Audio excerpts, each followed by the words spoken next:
Why are you saying it like that too? Weird. That's really all right, guys. 2011 is wrapping up. You know what that means. I know we're all exhausted, but end of year means IGAs. I called you guys together because you were the best. You know the drill. Yeah. Anything goes. Just lay it out there. There's no such thing as a bad idea. IGAs 2011. High concepts, big pitches. Lay them on me. Billy Blanks. Video gaming Billy Blanks. The karate exercise guy? With the leg warmers? He wears pink hand wraps. Well, bake that idea. All right, Kale, you look bewildered. I think, big boobs are in this year. I say we get big boobs. Big boobs for everybody. Wait. Say it one more time. What are you looking for? Okay, listen to me. I'm saying it very normal. Okay? Like huevos.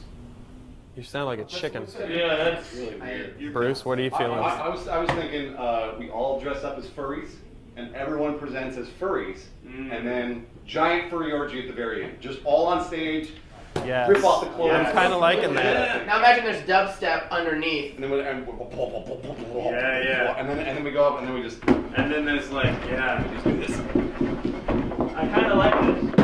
You gotta get rid of all right, Bruce. All right. We get it. There we go. Woo! But seriously, between Billy Blanks and the fuzzy orgy, we're... Oh. Hey, sorry I'm late. How's it going? Hey. What's up, Andy? Josh? David? Okay.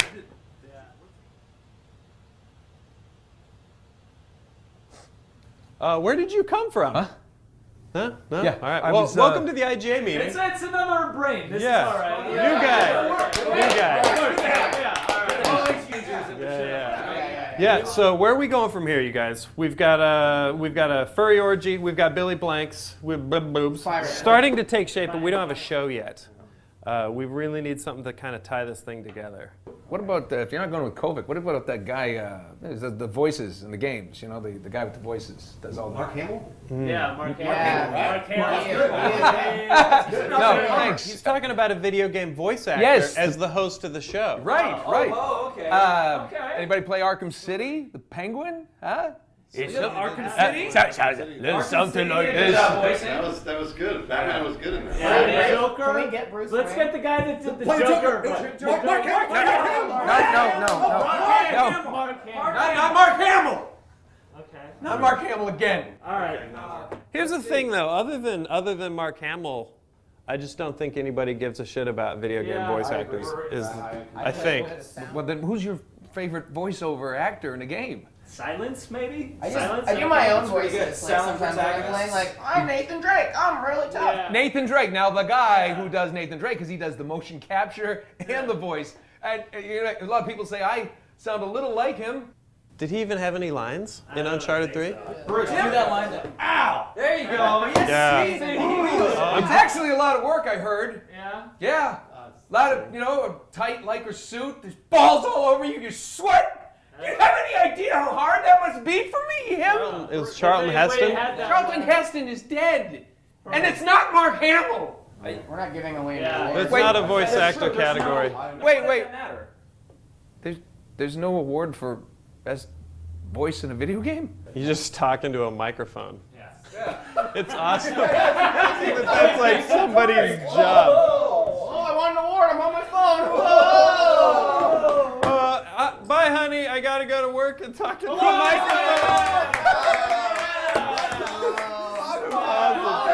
Oh my God. I'm a big fan.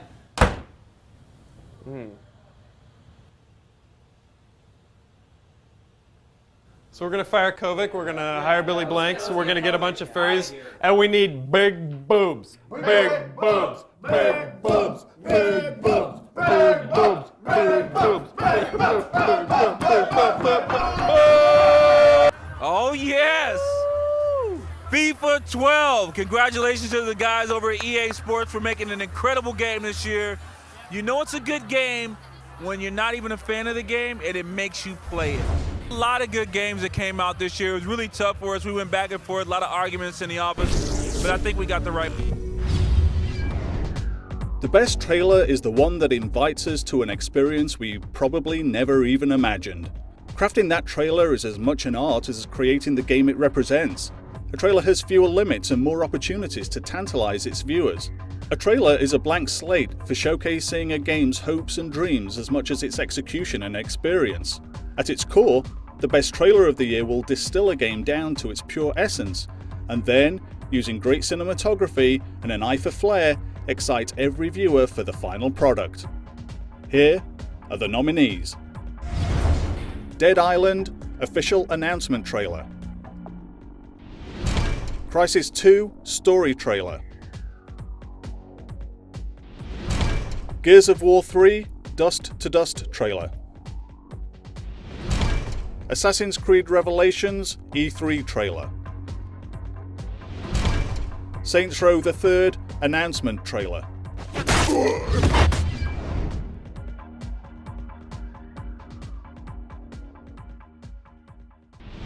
And the winner of Best Trailer Good luck. of this year, it's in Braille. You got first try. All right, ready? Sounds the wrong way. I'm not ready. All right, ready? Okay, now I'm ready. Okay, read that. Oh, God, it's cursive. How am I going to read this? And the winner is, okay. Dead Island.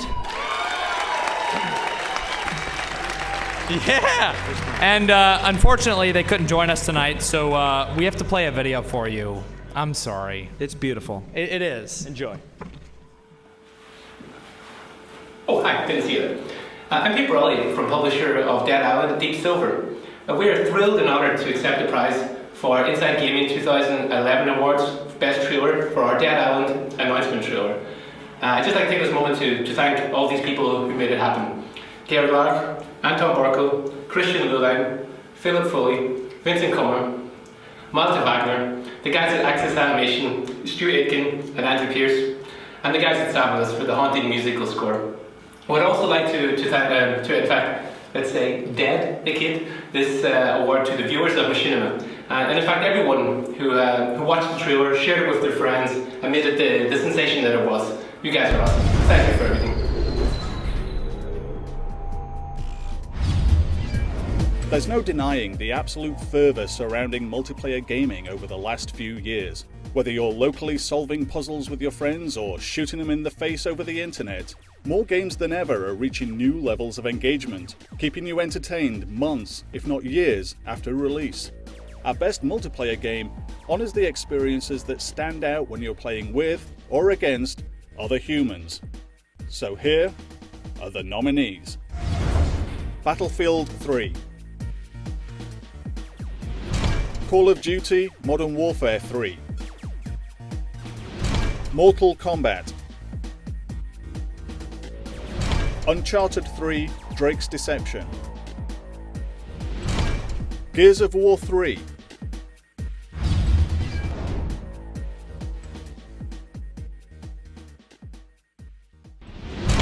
And the winner is...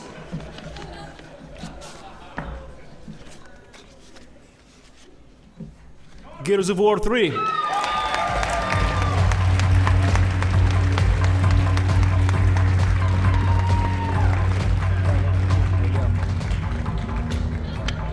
How do they work?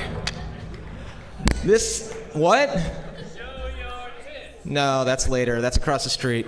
First off, this is an insane category with insane competition. Everybody who is in this category did a fucking phenomenal job this year, so let's give them a round.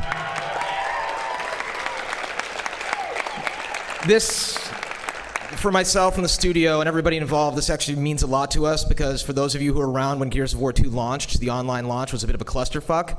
And so for us to come around and to have this kind of thing happen means a lot. Putting dedicated servers out there. Thank you to everybody at Microsoft for all your support. Thanks to everybody back in North Carolina, QA, engine support, all of it. Love you guys. Thanks. Have fun. All right, Hunter here with Cliff Blazinski. Congratulations, best multiplayer Gears of War. Thanks. I'm honestly blown away, really. I mean, as I said a minute ago, like, I just ran up the stairs. So you guys do that on purpose, right? Separate the men from the boys. Gears 2, the Gears 1's online was great. Gears 2, not so much initially. We patched it to a great point. And we knew for Gears 3 we had to have dedicated servers. Not only that, but we knew in this world of campaign rentals, this world of used games, we had to have a really, really deep multiplayer suite with all the modes. And we polished it, we worked on it, just ironed it out, and turned out really, really great. And I'm just honestly blown away by this. Yeah. Well, you guys were very vocal about all the changes you want to make in Gears 3. Do you feel like this award is a total, like a validation of that? Like, all right, well, now it's Oh, absolutely. I mean, that was the thing, is we were one of the online shooter kings with Unreal Tournament, and Gears 1 was great, and then to dip down but then come right back up, it really feels like a nice comeback story. And having sort of set the gold standard for like survival wave-based modes, can you talk a little bit about the motivations for the changes for Horde mode in Gears 3? Yeah, we didn't want to screw it up, first and foremost, and then we just wanted to make it essentially deeper by having all the fortifications on all the unlockables in it, right? And so from that angle, we wanted to make sure it kind of felt a little bit more like tower defense, honestly. And can you touch very lightly on just on weapon balance for Gears 3? How important was that within the rest of your vision for things? And weapon balance? Yeah. Well, Gears is one of those games that are the rifles. We wanted to make them really useful this time around. So it's really kind of a polarizing game in regards to online. You have your shotgun crowd, then you have your rifle crowd, right? I'm personally more of a rifle guy, but it's hotly debated online, and we just want to try and continue to iterate to the point where everything is extremely well balanced online, and we're continuing to tune the numbers behind the scenes as the game goes on. Congratulations. Well done.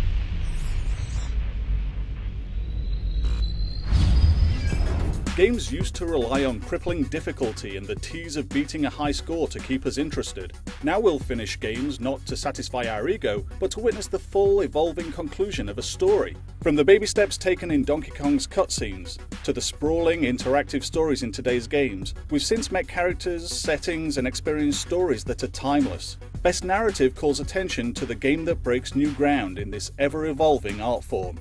And the nominees for Best Narrative are Portal 2, L.A. Noire, The Witcher 2, Assassins of Kings, Uncharted 3, Drake's Deception, Batman Arkham City,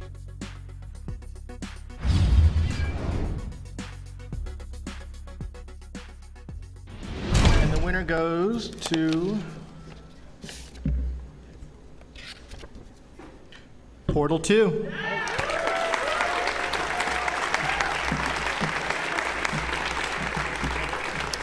And unfortunately, Valve couldn't make it here tonight, so I guess by default, I win the award for Best Narrative. Thank you.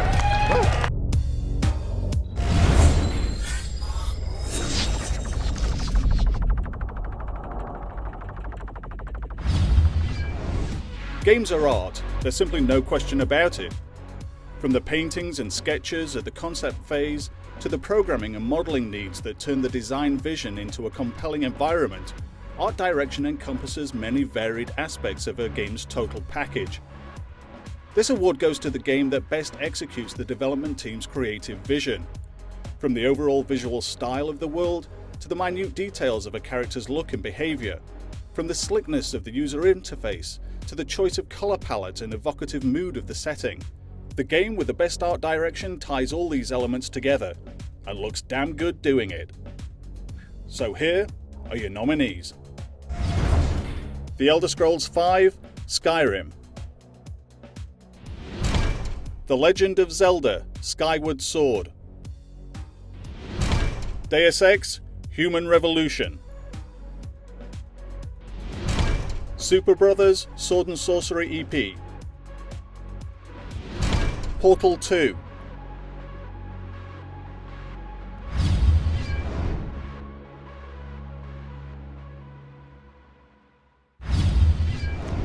and the winner for Best Art Direction 2011 is...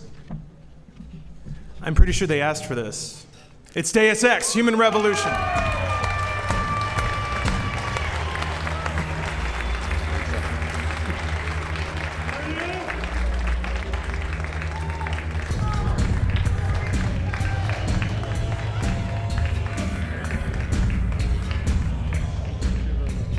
Congratulations.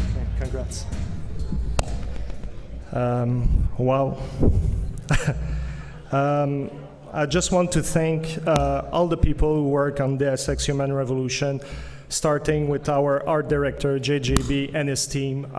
It's a collective effort, and we worked really hard, and just saying that some people recognize what we did in the last 4 years is really, really, really touching. So thank you very much to everyone.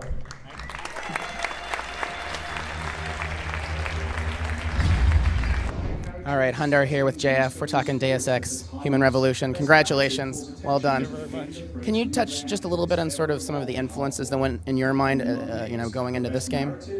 In the art of the game? Actually, when we started, we knew that we wanted to touch on the subject like transhumanism, things like that, and we really wanted to have an art direction that would be a support to the storytelling, to the themes of the game and everything. And we started to dig into what transhumanist themes were, and we went back to a lot of drawings from Leonardo da Vinci, a lot of things from the Renaissance and everything. And then we kind of saw a connection between what we were doing with transhumanism themes and the Renaissance. And we said, let's try to put all those things together and make something that is going to be strong. It took us 2 years to get to that point. It paid off. Yeah, actually, the first 2 years, it was kind of an awkward kind of style. But we knew that we were on something, and we continued to work really, really hard until we nail it. So it serves as an analogy to the transhumanist world in which we are starting to live today. So it's kind of a new stepping stone in our evolution, and the analogy with the Renaissance is that back in the day the Renaissance was a new stepping stone also in our evolution, understanding the body and everything. So do you have to sort of balance that between maybe creating something like, oh, we'd like a realistic depiction of where we think this is heading versus like, oh, well, we need something that, purely artistic and things like that? That's the thing. Like, it took us 2 years because at first we were, let's go full Renaissance, blah blah blah, and it looked clumsy, didn't look good, it was too much, and then we had to really find our recipe to really understand how to use that language to make it support the story, like I said, and all the themes. And when we figured out, now it was easier to balance it out, like having places where it's more normal, more like today, and other places that since there's you meet characters or you're in a part of the intrigue where the transhumanist aspect is very strong, then now we were using that kind of style and everything. So we kind of learned through those years to really understand how to use it, when to use it. How much did the pressure of trying to live up to the previous installments figure in, and just like the stress of getting a game made? Did you worry about it a lot, or was it? It was scary at first, but the day you start and you know that you have to make a game, you forget about all those things and we need to do it. And I would say that the harshest critics were ourselves. We were always debating among ourselves, are we making a real Deus Ex game now or not, that kind of thing. So we were the toughest crowd, I would say. Well, congratulations. All of that work obviously paid off, and congratulations on that win. Thank you very much. Thank you. Nice to meet you.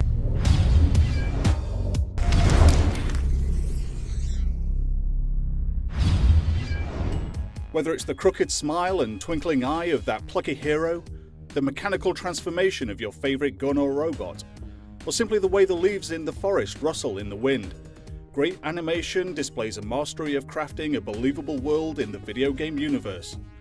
The winner for Best Animation captures the eye and the imagination, from trying something completely new to simply refining the art to a pixel-perfect degree.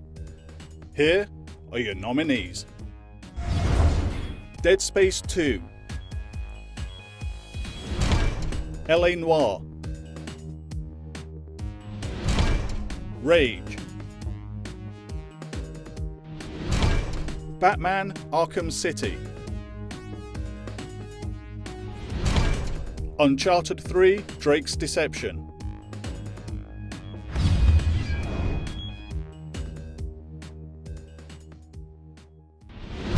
The winner for Best Animation in a Video Game is Batman Arkham City.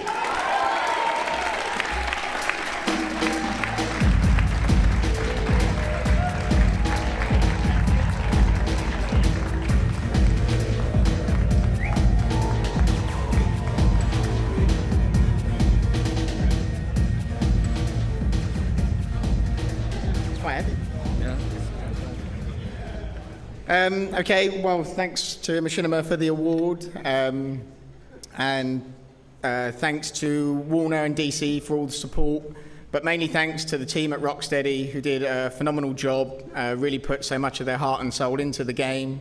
Thanks, guys. And thanks to Zafra as well, who's not here, who's the lead animator.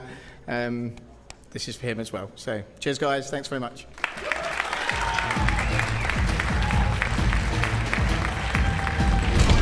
All right, it's time to talk Batman. Congratulations, guys. Best animation. Well done. Cool. Thanks very much. Thank you. How fulfilling is it to work in such a rich, world, I guess, as the Batman universe? Does it make, making a good game that much easier when you've got such an amazing world to work with? I mean, definitely feel the responsibility of it. I think that's the main thing, that you feel like you need to do it justice, otherwise you'll get your ass kicked. So, yeah, I mean, I think working with such great characters is a privilege, but there's also a big responsibility as well. In my opinion, you guys have set this absolute standard as far as like comic book, video game, working within that. What are you most proud of within that? Wow, it's really hard to say. I mean, I think with this one, bringing like a big open world feel to it, like trying to realize that environment was something that was a real huge technical challenge, right. But I think it's really the fans saying, how much it's true to the fiction, because, something like this is really dear to people's hearts. So you don't want to go in and deliver something that they don't like, So I think it's when people tell us that it's the Batman that they know and love, then that I think is the most important. Take 16. A game's camera is the single point of contact we have to experience a digital world. As such, it can either allow us to completely insert ourselves into the fantasy, or remind us that we're sitting in our living rooms holding a controller. Whether a game's camera tries to emulate Hollywood blockbusters or embrace more esoteric sensibilities, great camera work can completely pull you into an experience. Best Game Cinematography celebrates the game that, more than any other, enables us to step out of our lives and lose ourselves in new worlds. The nominees for Best Game Cinematography are Uncharted 3: Drake's Deception, Dead Space 2, Gears of War 3, Batman: Arkham City, Ace Combat: Assault Horizon,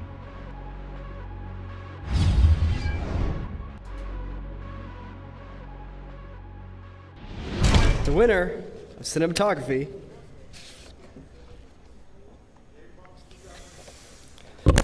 sorry Uncharted 3: Drake's Deception.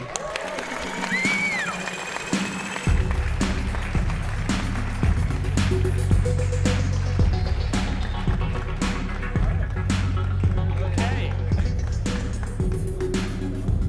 Well, I'll just be keeping this.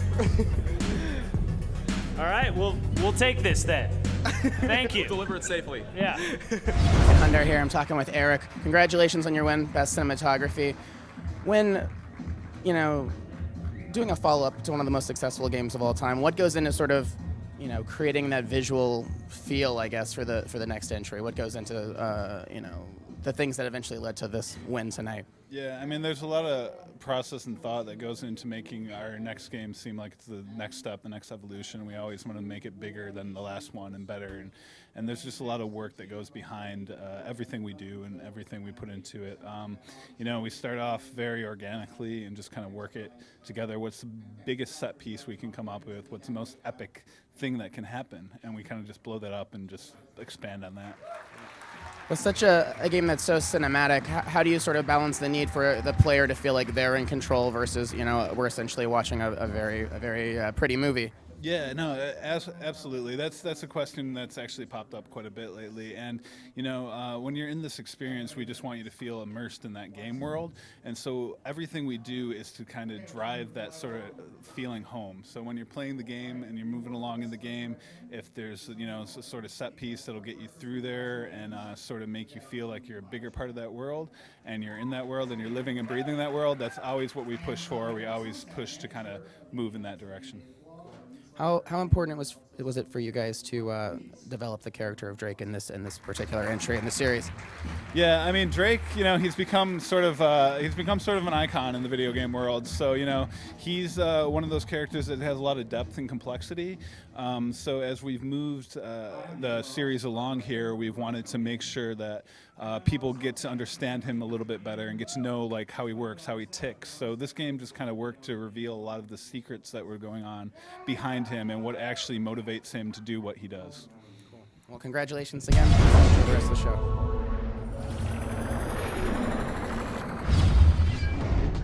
What is an indie game? There's really no definitive answer. For a developer, it technically means to fund and distribute without a publisher, but the term indie has come to mean much more than that for gamers. They are games that thrive on innovation and out-of-the-box thinking. They live and die not on big marketing budgets, but on their ability to grab the attention of those looking for something a little different. Want to know what the future of games could look like? You can witness it in those being honoured as the best indie game of the year. Here are the nominees. Bastion, Nitronic Rush, Super Brothers Sword of Sorcery EP, The Binding of Isaac, Frozen Synapse,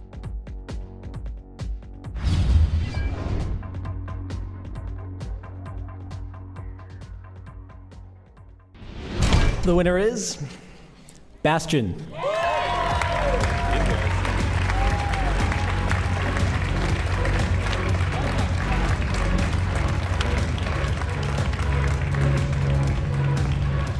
Congratulations. Thank you.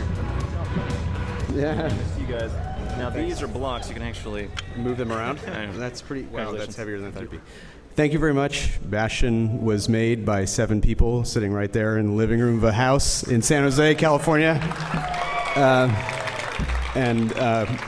We just wanted to give back to games what they've given to us, and thanks for the recognition for that. Thanks. All right, Hunter here with Greg and Amir from Supergiant Games. You guys, congratulations. You really cleaned house tonight, huh? Yeah, no, it's been really surprising and really amazing. We're super flattered, and we appreciate the opportunity to be here.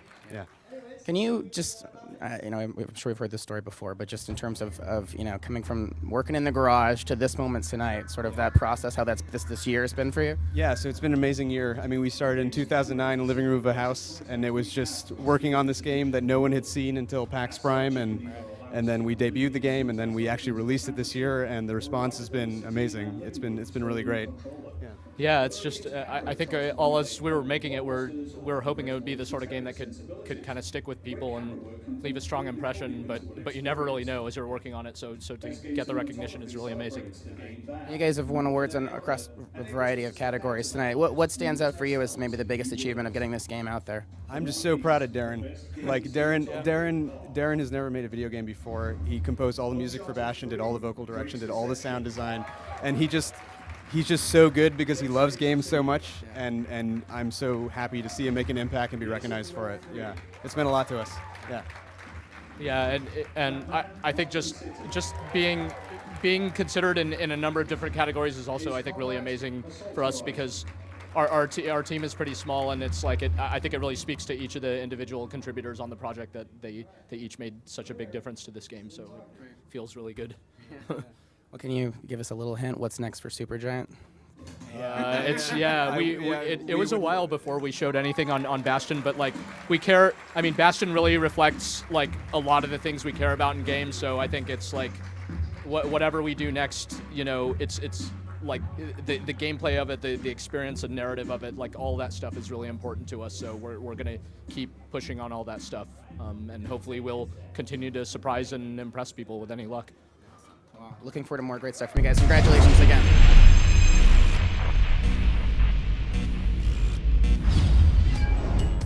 Video games and their audience share a symbiotic relationship.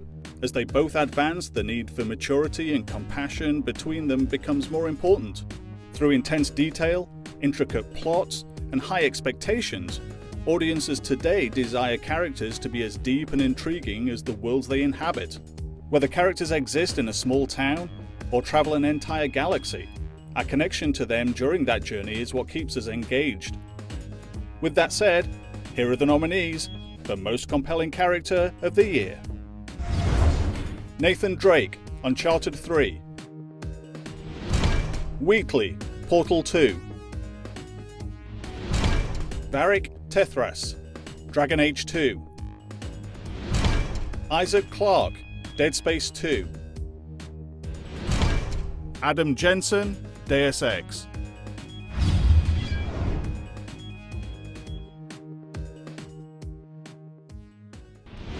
And the winner is Wheatley, Portal 2.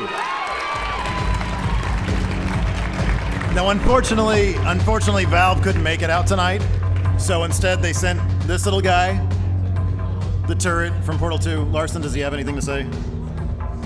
He says thank you very much. Thank you, guys.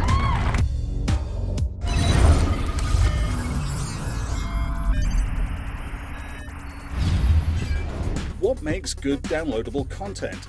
It expands on the existing game and adds compelling new experiences. Good DLC reinvigorates for fans their relationship with that original game. It takes planning, creative dedication, and hard work even when the full game is finished. It can introduce new characters or storylines to the world, or invoke fresh challenges and offer greater rewards. The very best DLC delivers a combination of all of these to keep you engaged and playing long after the release date. And with that said, here are your nominees. Fallout New Vegas, Old World Blues.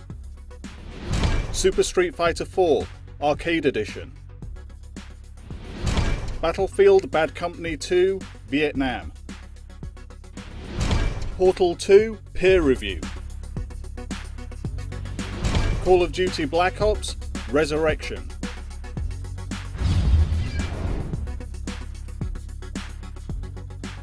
And the winner is Fallout New Vegas, Cold War Blues. Oh, yes, so good, so good.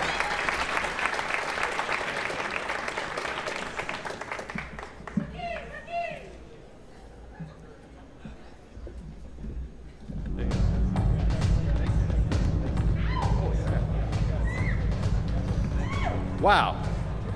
Well, Fallout back at Obsidian was a really cool thing for all the former Black Isle people who got to work on it again. And we were really, really excited to do this. And the DLCs were always fun. We got awesome actors like Sunil Mohatra here.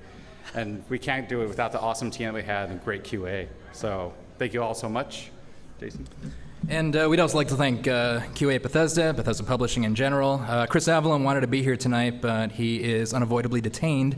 But special thanks to Chris Avalone, and especially our QA, and my dad. Yeah. There you go. That's it. Sweet.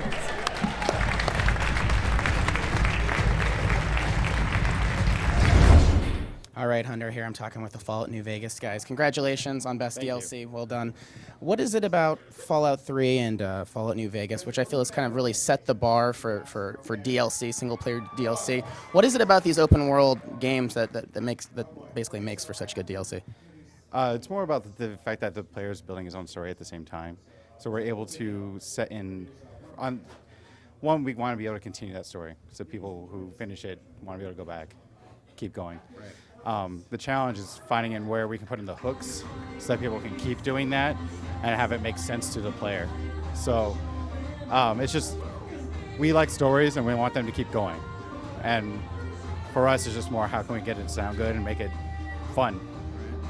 As far as balancing things like humor or the Old World Blues sort of had a different tone compared to some of the other DLC, how do you go about balancing that and making sure you're true to the overall tone of the rest of the game?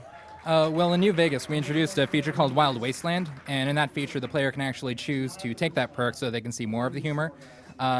Traditional Fallout 1 and 2 games, those are pretty heavy on the humor, but Chris Avalone, our project director, really felt that to stay in touch with Fallout 3, we were going to go a more traditional route, but for the players that really want the humor, we added Wild Wasteland. And Old World Blues, our third DLC, really had more humor than our other DLCs, and it was kind of a nod to the fans of, you know what, we really love old sci-fi movies, and we're going to give you a DLC that shows it. Was there anything in particular that sort of inspired that fit 1950s B-movie vibe? Any particular movies or anything? Chris Avalone loves those movies. Yeah. He would just watch giant tarantula attacks and anything that's old sci-fi campy where science was like the best like forefront of it all is something we had to go for and watch and put in. Well, congratulations again. Yes, thank you so much. Thank you.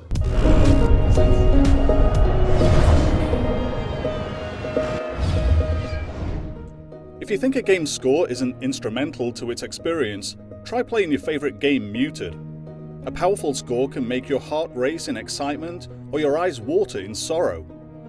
A great score can even outlive a game. Fans listen to their favorite game soundtracks every day, recalling their favorite memories of the characters, story, and gameplay through the music. New classics are born every year. So the winner of Best Original Score is the singular, exemplary score that will stay in gamers' ears for years to come. Here are the nominations. Bastion, Someday your bird is gonna fly. The Elder Scrolls V Skyrim,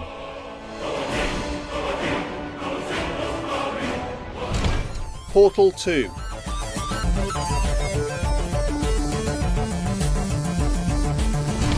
Ace Combat Assault Horizon,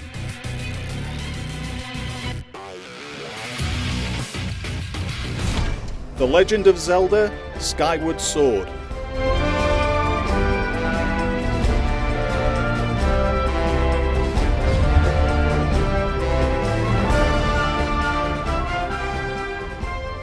and the winner is Bastion.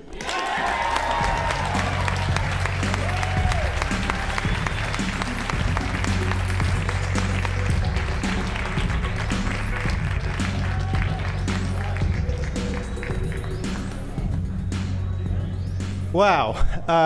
Thank you so much. This is unbelievable. I am pretty blown away to be nominated with such amazing games. And, me having never worked on a game before and being given a chance by Amir Rao at Supergiant Games it is quite an honor to be up here. I just want to say thanks to the whole team at Supergiant Games for being incredible, without whom, we would not be in this position. So thank you, everybody. Thanks very much.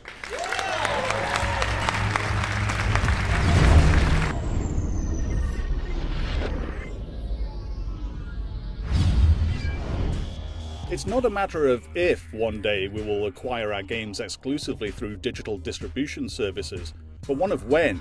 For now, these services have come to provide a haven from the most competitive retail landscape for many developers. Oftentimes, these less costly, less risky endeavors end up being some of the most unique and enjoyable game experiences of the year. Our best downloadable game category celebrates the stars of the inevitable future of how we consume video games. Here are the nominees. Bastion, Trenched, Iron Brigade,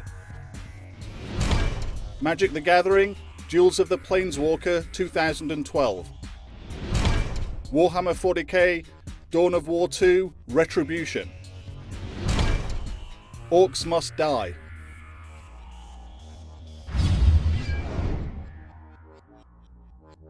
and the winner is...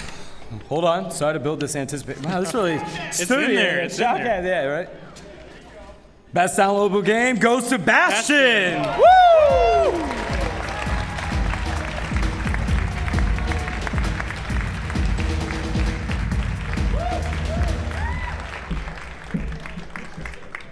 Thank you. Congratulations. Thank you so much. Congratulations. Wow. I think Darren said wow already. This is amazing because just a few years ago, we were working for much bigger studios, and we were like just blown away by what was happening among downloadable games, thinking like, man, how could these like 3 guys make this amazing game? Like, we really wanted to try it, and so to be here now a few years later is really incredible. And this is our first game as a studio, so we can only hope to do many more like it. So thank you very much. Thank you.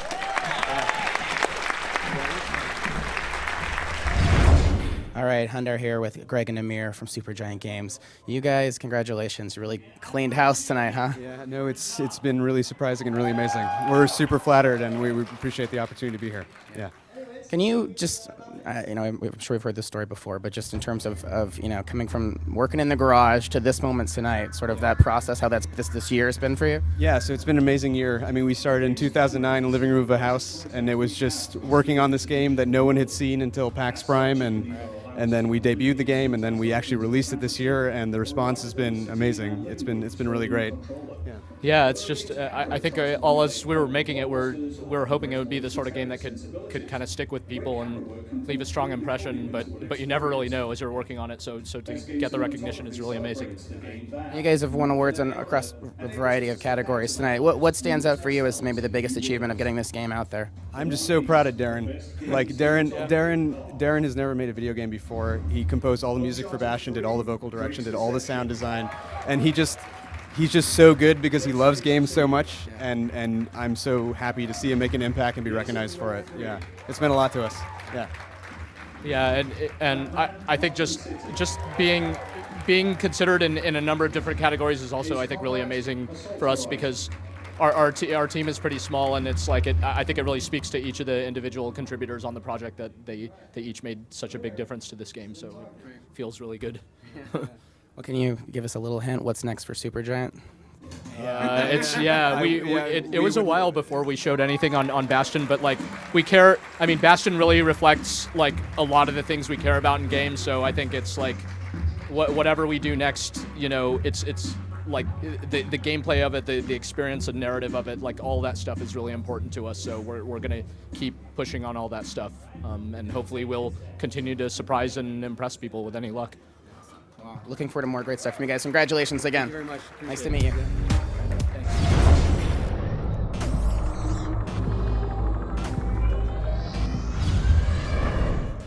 Most original game may seem like a strange category, but it's important to remember that the ideas behind every video game were original at one point. They may not have been the best, but they invoked a vibrant conversation. Most original game honors the most forward-thinking games of the year for their quirky gameplay mechanics, unique concepts, stylish vision, or a compelling combination thereof. Here are the nominations for Most Original Game. Rock of Ages, Catherine, From Dust, L.A. Noire, Bastion,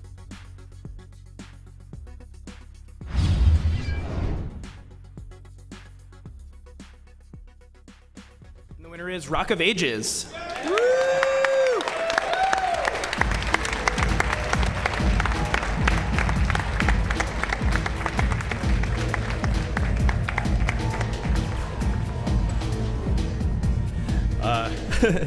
I'm really kind of humbled and embarrassed to be up here accepting an award when guys like Eric Chahi are up here for From Dust, and he's kind of a gaming hero of mine. So I'm really proud to accept this award on behalf of Atlas and Ace Team, the guys there. This is their crazy creative vision that brought you Rock of Ages, and I'm just happy to be a small part of it. So thanks to Ace Team, the guys at Atlas and the QA department that made this as big of a success as we could possibly get. So thank you all. All right, I'm hanging out with Rob and Clayton, producers on Rock of Ages. Congratulations on your win. Oh, thanks. Glad to be accepting an award. So tell me, what went through your mind the first time you heard the concept of Rock of Ages? How did that sort of...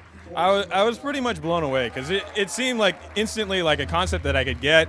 And then it seemed like something that would attract a lot of attention because it was like, you have this tower defense part, and tower defense is big, but then you also had the appeal of rolling this giant ball through stuff and just rolling over people and crashing through stuff.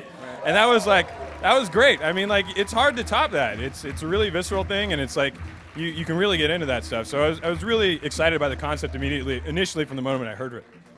Is it safe to say that the developers are big Monty Python fans? Yeah, that's pretty obvious. They've pretty much gone out and openly said that. So, in terms of balancing like the originality and like quirkiness of a game versus sort of just practical business sense, how do you balance that where it's like, oh, I want to do something that's really crazy, but also sort of the pressure to have, some normalcy, I guess, within that. Well, I think a lot of the credit for that's going to have to go to the guys at Ace Team, Andres, Carlos, and Edmundo. Those guys, they really squared away what they wanted to make a weird game out of, and then also make it something that was fun to play and interesting enough that as a gameplay concept. Because originality without entertainment is pretty much nothing. I mean, like, you can make the most original game in the world, and if it's not fun to play, it still fails as a game. So those guys are kind of masters at melding those two worlds, and I'm just really thankful and appreciative to work with guys that are as crazy as that. And then just trying to steer that vision to something that can be commercially successful is a pretty hard thing to do, but they're pretty self-aware of what they need to get done. Right. Well, obviously, it was a success. So, Rob, anything you want to add before I send you back to the floor? The Ace Team guys are awesome. They have a great vision, and I'm sure they're going to do great in the future. And this is all them. This is all them. They're the guys that should be here, but whatever. We're here. It's a far way to go. Yeah, exactly. Fair enough. Well, congratulations, guys. All right, thanks, man. Enjoy the show.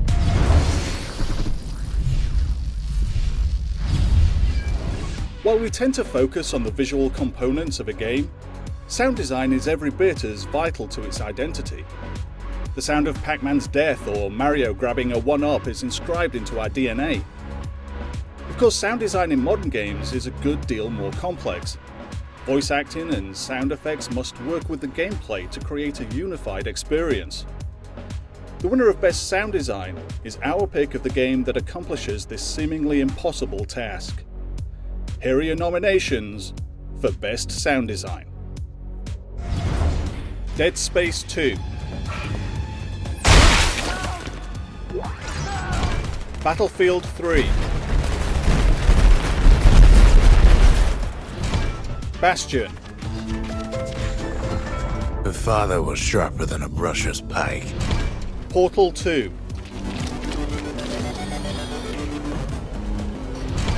Uncharted 3, Drake's Deception, Get back!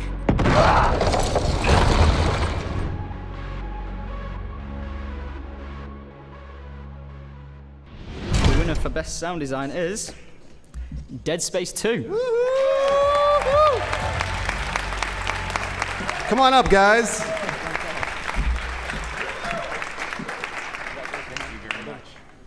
course, there it is. There you go. Thanks. Hi. Thank you. It's an honor to be here to receive this award on behalf of the Dead Space 2 team and Electronic Arts and Visceral Games. Just want to say thanks. It's really quite an achievement, I think, for the team to top the first game, so I'm very proud of what they did, and thank you. Hundar here, talking to Stipa Poutsas, executive producer in Dead Space 2. Congratulations, Best Sound Design. What are you most proud of in Dead Space? Obviously, the Dead Space 2, the atmospheric nature of the game is one of this, but... Well, actually, I was just kidding around. The thing I'm most happy about in terms of the sound design is that the team was able to actually surpass what they did in the first game. I think it was really a very immersive experience, and in the new one, we really set off to try to do better. And I think, thanks to Machinima for recognizing the work they did, I'm very proud of that. Right. In terms of working on a game where it's very gruesome and very disturbing, does that do you find that tends to desensitize you to other things, like other games and other movies? Do you have to sort of reset that caliber for what that means for Dead Space? Well, definitely, I think the more we do what we do, the harder it is to really scare ourselves and find something that's going to hopefully resonate and shock players. But as you said, we do have to do some resetting. We get a lot of feedback from folks when we show the game, seeing how they react. And, we really just are big fans of horror, science fiction, so we're always consuming all that stuff, seeing what's being done, and really want to challenge ourselves to do better every time we make something. Well, when will we find out what's next for Isaac Clarke? Well, tonight we're here to talk about Dead Space 2, and that's what we're all about right now. So, again, just very happy to win an award, be recognized. It's amazing to be here for the team. They did all the work. It's an amazing job they did, and I just want to say thanks. Thanks. Congratulations.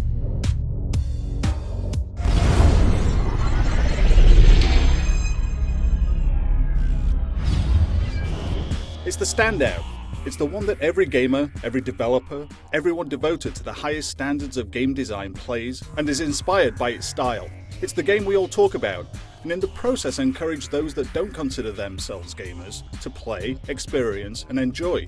At the top of the heap, When we stick a fork in it, this is the game that gets us giddy. The highest achievement of the art, these are the nominees for Game of the Year. The Elder Scrolls V: Skyrim, Battlefield 3, Call of Duty: Modern Warfare 3,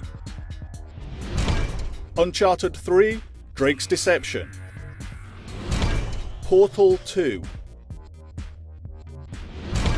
Dead Space 2, Deus Ex: Human Revolution, Gears of War 3, Batman: Arkham City, The Legend of Zelda: Skyward Sword, Bastion,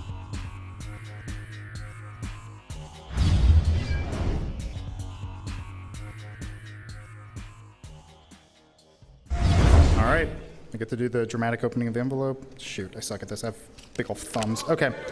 All right, you guys ready for this? You want to know who the winner is? Who won Game of the Year? All right. Your winner for Game of the Year goes to The Elder Scrolls V: Skyrim.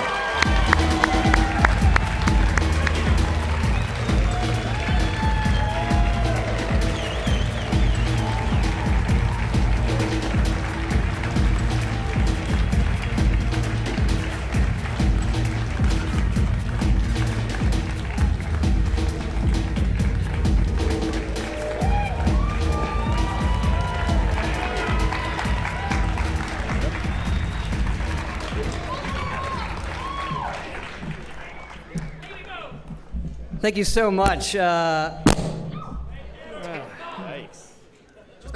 the whole team at Bethesda Game Studios, we have poured ourselves into this game for the last 3 years. Thank you, Machinima. Rob Smith, you did an excellent job narrating all those videos. The British accent brings class to these awards.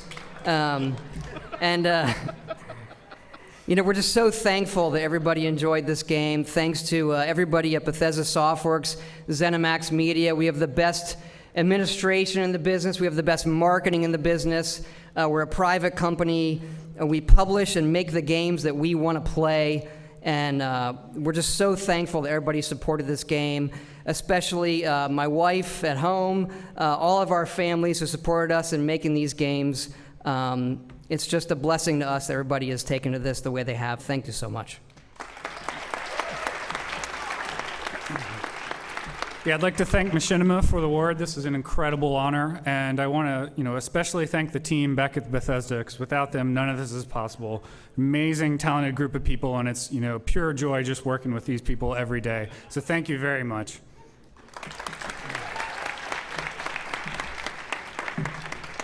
Yeah, just thanks a lot. That's a great honor. Thanks.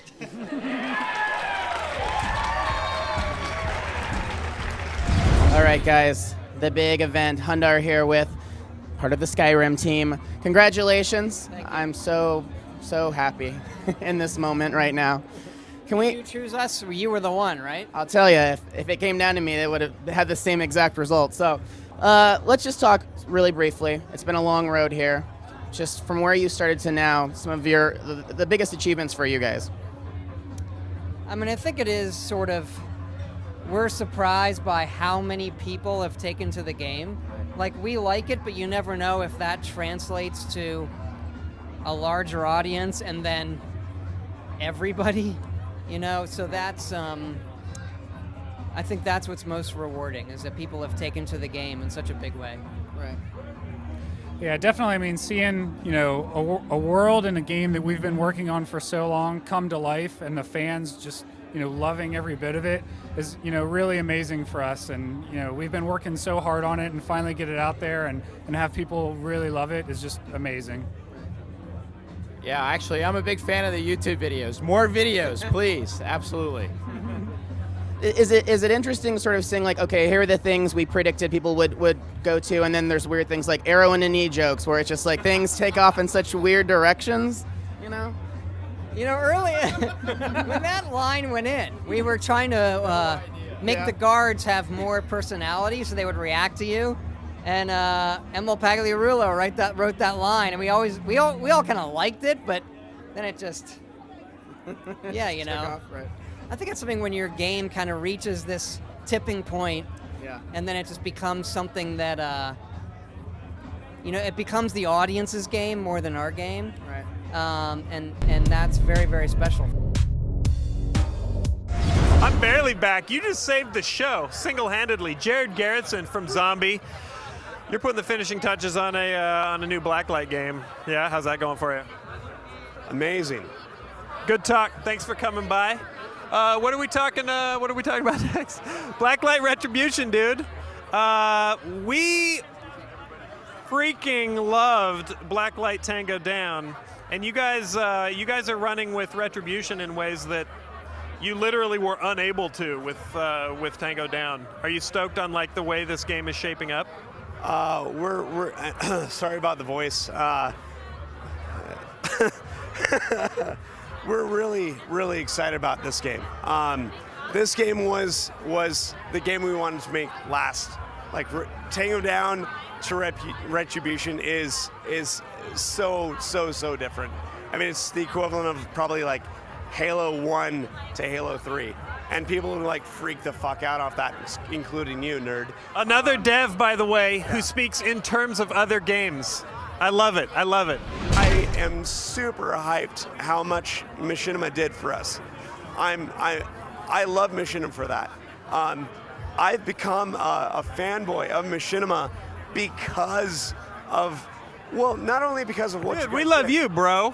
This is one of the things I'm so excited about Retribution with is you're taking a lot of the feedback that we and a lot of the hardcore shooter fans out there gave you, and you're like, done, boom, fixed. Yeah. So you rock, dude. Thank you. Thanks My for name is coming by. Duckus. I'm here with some of the Bite Me people, some of the director, Jarrett. Say hi. Hey, what's up, everybody? This is Jay Con chilling here, playing some Uncharted 3 at the IGAs with my lovely Risen Robert. Hi. Star of Bite Me and Morgan Benoit. Hey, what's up, everybody? How's it going? The Bite Me director and stars, and we also have some Machinima personalities here. We have Syndicate, who is a sexy beast from the UK. Hey, man, what's it going? It's going. Do you like this game? Yeah, it's all right. I don't actually know what I'm doing right now, so I'm pretty much just jumping on buildings, just like free running like a beast. But yeah, it's all right. It's good fun. I want you to talk about Uncharted 3. Have you played it yet? It's an amazing game, and I started playing with Sark and Hutch, also known as Hark. Hark and Such. Hark. It's great. It's like I began to not pay attention to the conversation we were supposed to be having, and I just started playing the game because it's a very, it brings and sucks you in, and you just want to keep playing. This is Kedron. He's hailing from Ilphonic, from Denver. And you guys just showed off Nexus. You're debuting it here at the IGAs, and it's playable. Nexus is an arena FPS at its core. However, outside of just being a standard arena FPS, like people have been seeing, like us veteran gamers have seen in the past, in the 90s, like tons of them, we've modernized what is an arena FPS by introducing the new concept of dynamic mutators. These things are power-ups that change the rules of the match as you play the game. There's 100 of them in Nexus at launch. Yeah, so I mean, you guys have there's the essence of, say, Quake or Unreal in there, right? Yeah. But there's also, I heard a lot of people, some of you guys even bring up Mario Kart as part of the genetics of this game, because you do run over these randomly generated mutators, and I've seen a couple of them. I hadn't seen the whale before tonight, but there's stuff in there that's like, it inverts your controls. Yeah. It makes the screen black and white. How many of them are there? It's 100, over 1.7 million possible combinations in the game at launch. So there's a whole bunch of ways you can disrupt and like just make an absolutely unique gameplay experience every single time you play the game. It's great. It's great. Yeah, so I mean, there's people here playing. I've played it a little at the office because you guys sent a copy over. And the thing that I think is, I think a lot of people are going to have fun with this game. You guys are going to like this, and this is why. It's because it doesn't take itself too seriously, a lot like you guys, because on the surface it's like high-speed space marine murder combat, but then you run over a thing and it's like, oh, that's a pogo stick, and you can't stop jumping for 30 seconds or whatever. So it has a very lighthearted, spinal column.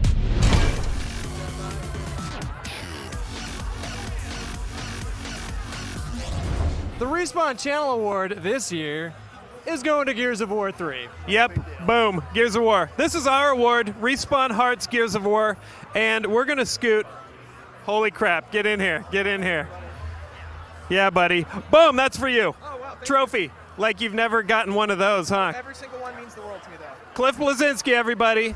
And I play a lot of games. I don't play as many as I would like to because there's so much stuff going on right now. But I mean, if I play a game and I'm inspired by it, I'm going to say it, right? And people follow people, especially on Twitter, because they want to actually hear a person's voice of who they are, as opposed to frequently asked questions. And the problem is, not to be upset about certain journalists, but sometimes when words get twisted, it makes developers want to back off and just go back to the fact, because things get twisted, taken out of context, and used for headline, just trolling, right? And so, at the end of the day, I can't keep my damn mouth shut. Jaffe and I, props to David, we just keep it real and talk a lot of smack.